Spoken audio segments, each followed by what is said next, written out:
Hey guys, how you doing? Welcome to the channel ZAZZA Racing Team. My name's Claudio and I've made two previous videos to this one in relation to my transition from controller to steering wheel and pedals. Now, where this all stems from is over Christmas I went to Italy and I went to the Ferrari store in Rome, and I ended up going onto one of their Evotech Ferrari simulators, and I kid you not, I've been hooked ever since. I've literally become obsessed with anything sim racing. I've been on YouTube watching all sorts of videos, and I thought to myself, do you know what, I'm going to document my journey transitioning from controller to steering wheel and pedals. But going further than that, I'd just like to say to you guys that I skipped the whole PlayStation 4 generation. 7 years ago when they announced PlayStation 4, I decided not to buy one, and I continued playing my PlayStation 3. So I now know at the end of this year, PlayStation 5, Xbox Series X is coming out. And I thought, you know what, in preparation to later in the year, I'm going to start gaming again. So I thought, what better way to do this than to start right now and then take you through my journey. So if you didn't watch the previous two videos, be sure to go back and check those ones out. In the first video that I did, I showed you me using the controller over a series of 6 different cars and my journey through using the controller. In the second part of the video, I used the same cars, same 6 cars, same track, which was Brands Hatch, and I used the steering wheel and pedals. I got myself one of those folding play seats just so that I could fold the seat away and move it out of the living room, etc., and move it back in. So if you want to be notified of when I put content out, be sure to hit that subscribe button. If you like this video, then be sure to hit that like button and go check out the other 2 videos as well.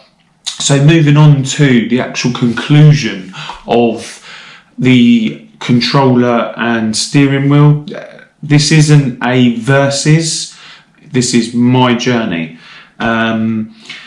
So in relation to the controller, what I will say is that using the controller, it wasn't designed to play racing games.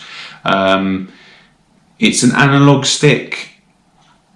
Using the analog stick, if you put small amounts of input into it, yes, you could probably get really close, if not better than the steering wheel and pedals, but this was designed to play all games.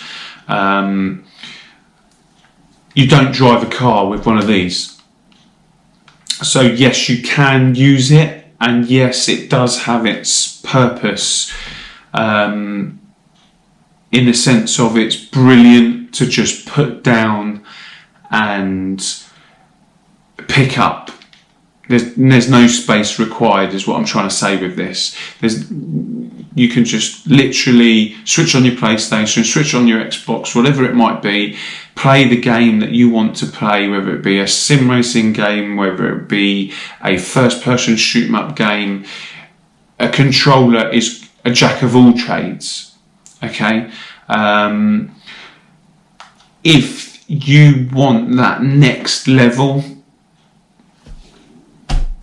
then you need to get a steering wheel and pedals with a seat, because what I will say is I did well. I completed 85% of Gran Turismo 6 on this controller. Where it fell down is on that last 14%, and that is where the steering wheel and the pedals came into play. That last 14% of the game is where you need that extra level, I think, because I was doing certain levels on the controller that honestly I'd be there for hours trying to get that last little bit.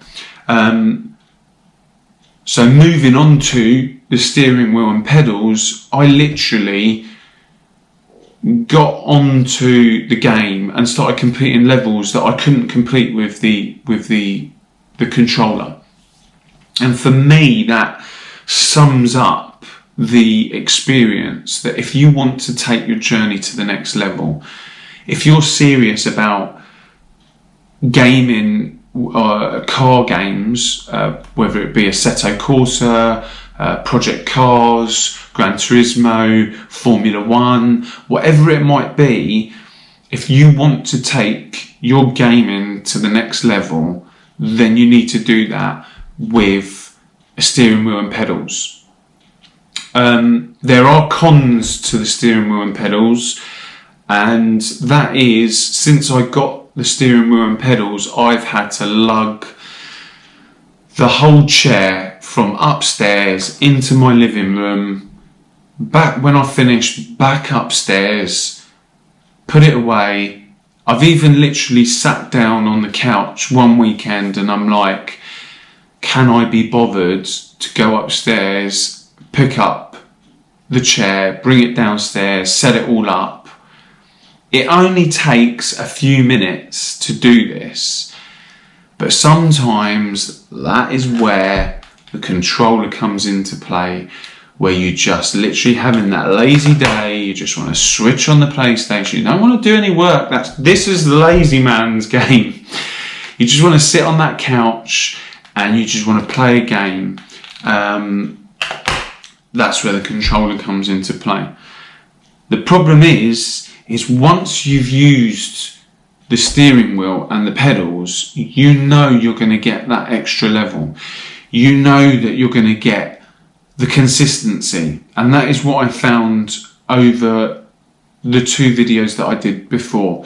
The first video, when I started looking back at the footage, I saw with the inputs that I was making into the controller, everything was really jerky. I couldn't really finesse that car around a track. It was jerky, it was analog basically. It was like going from analog to digital. And my transition over, in actual fact, you saw in the second video, I won't give it away, but watch the second video, like how I start off one way and finish another. They both have their pros and cons. This is literally, in summary, a pick up, enjoy on that Saturday or Sunday where you can't be bothered to get up and go and pick up a chair that's somewhere else in the house. If you've got a gaming room and it's set up constantly, then brilliant. You've got a really good setup, depending on what you've got. I mean, any setup is a good setup in my eyes. But yeah, I think that is the conclusion of my journey, is the fact that you can pick up the controller at any time. Steering wheel and pedals and a seat is going to take your game into the next level. As I said before, I'm going to be putting out, I'm not going to be doing many of these videos. As you can see, this is the first time I've done this, so I don't know how it's going to turn out, but I just want to be genuine with you guys that I will be putting out content in relation to racing games, etc., and I'm going to show you my journey from PS3 to PS5, hopefully going into some VR stuff and really get this journey going. It's me coming back to the gaming scene. I've been away for a long time. 7 years is a long time to be away from PlayStation 4. Do I regret my decision? I don't know. We'll come to that in another video. So I'd just like to say thank you to your time watching this video. Be sure to hit that like button, watch the other videos, watch the very first video that I posted in relation to me on the Ferrari simulator, and I'd just like to say thank you, and until next time.